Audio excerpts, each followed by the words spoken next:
Comment forcer sans se blesser? Comment, par exemple, soulever une charge lourde sans payer le prix, sans avoir une douleur au dos ou aux genoux? Aujourd'hui, je vous donne des trucs très concrets, très précis et on commence maintenant. Je suis Denis Fortier. Si vous êtes nouveau ici sur ma chaîne YouTube, je vous conseille de vous abonner en cliquant sur le coin inférieur droit de l'écran. Je vous invite aussi à vous abonner gratuitement à mon infolettre en visitant mon site web, le www.denisfortier.ca. Maintenant, comment forcer sans se blesser? On le fait souvent, on le fait lorsqu'on soulève une charge lourde, lorsqu'on déménage, lorsqu'on fait du jardinage. Donc, ce sont des activités qui testent nos limites souvent et il y a des trucs, des conseils que je peux vous donner pour éviter de vous blesser. Le premier conseil que je vous donne, c'est pour vos genoux. Vous évitez les torsions du membre inférieur. Par exemple, si vous avez une charge dans vos mains et vous tournez vers la droite, vous tournez en tournant les pieds en même temps que le bassin. Ça peut sembler simple. Parfois, on a des obstacles, on ne peut pas faire les mouvements comme on le souhaiterait. Et si votre pied reste fixe au sol et le reste de votre corps tourne, ça induit une rotation à l'intérieur du genou et le genou n'est pas vraiment fait pour ça. Vous pouvez vous blesser, notamment au ménisque. Parlant de torsion, on évite aussi les torsions au dos. C'est un peu la même logique. Vous tournez toujours vos pieds en même temps que votre bassin et vos épaules. Alors, si vous avez une charge, une boîte, par exemple, dans vos mains, que vous souhaitez placer dans le coffre d'une voiture, parfois, ce n'est pas toujours simple de suivre cette recommandation-là, mais vous faites du mieux possible pour que votre corps bouge dans un bloc. Lorsqu'on effectue un mouvement semblable, on peut le faire aussi en jardinant, eh bien, on fait aussi en même temps un mouvement de flexion. Alors, on a une torsion et une flexion, un peu comme on ferait pour tordre une serviette, et les structures articulaires n'aiment pas vraiment subir ce genre de stress-là, et pour l'éviter, on bouge les épaules, le bassin et les pieds ensemble dans la même direction. Il est important aussi de plier les genoux lorsque vous forcez, lorsque vous soulevez un objet lourd. Mais si vous pliez les genoux, vous devez absolument garder le bas du dos dans une position neutre. Alors, on souhaite avoir un bon alignement entre la tête, les épaules et le bassin et plier les genoux. Parce que si vous pliez les genoux et vous ne maintenez pas l'alignement articulaire, il n'y a probablement pas une grande utilité à plier vos genoux. Est-ce qu'on doit plier les genoux chaque fois qu'on se penche? La réponse, c'est non. Je vous en ai souvent parlé. C'est un mythe.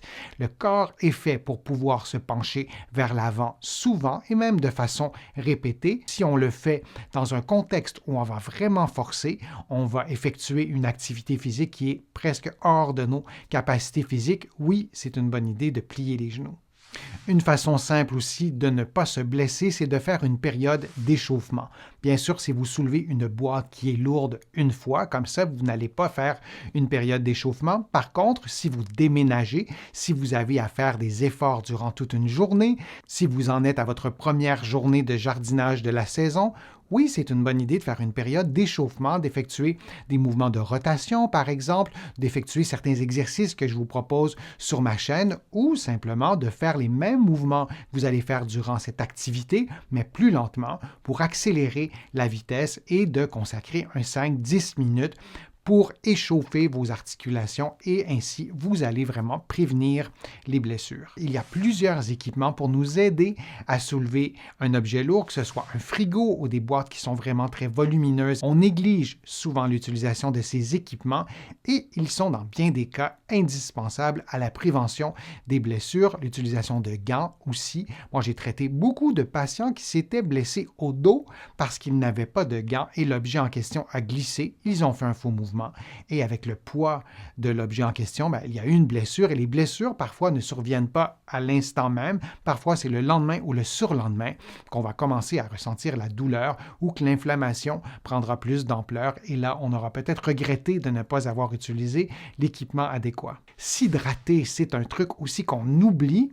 On le sait chez les personnes sportives, les athlètes qui ne s'hydratent pas bien ont des performances réduites. Et lorsqu'on a à faire un effort, lorsqu'on a à forcer, surtout pour une longue durée, si on ne s'hydrate pas bien, on diminue techniquement nos capacités physiques et la fatigue aidant, on est plus à risque de se blesser. Alors si vous faites un effort soutenu durant une longue journée, par exemple du jardinage, des travaux physiques à l'extérieur, un déménagement, vous devez bien vous hydrater. Je vous ai proposé sur ma chaîne YouTube une vidéo sur l'hydratation. Vous voyez le lien en ce moment.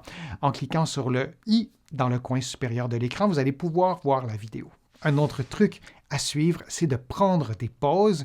On a parfois un peu de fierté, on se dit, bon, il ne reste qu'une heure ou deux, je vais continuer, mais la fatigue, c'est un des plus grands facteurs de risque et si vous prenez des pauses régulièrement, vous allez prévenir la fatigue, alors n'hésitez pas à arrêter quelques minutes, à bien respirer et à reprendre et vous allez probablement être plus productif et vous allez prévenir les blessures.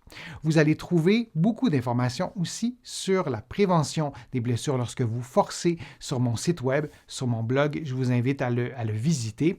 J'espère que la vidéo vous a plu. J'espère que mes conseils étaient clairs, précis. Si c'est le cas, je vous invite à cliquer j'aime, à partager la vidéo, à la commenter. Vous le savez, ça m'aide à produire de nouveaux contenus. Vous allez trouver aussi beaucoup d'informations dans mes livres, notamment celui sur les problèmes de dos, 99 façons de soulager les douleurs au dos et au cou. Vous allez trouver mes livres partout au Canada, en librairie et sur le web. Mes livres sont aussi disponibles de l'autre côté de l'Atlantique. Je vous mets le lien dans la description de la vidéo.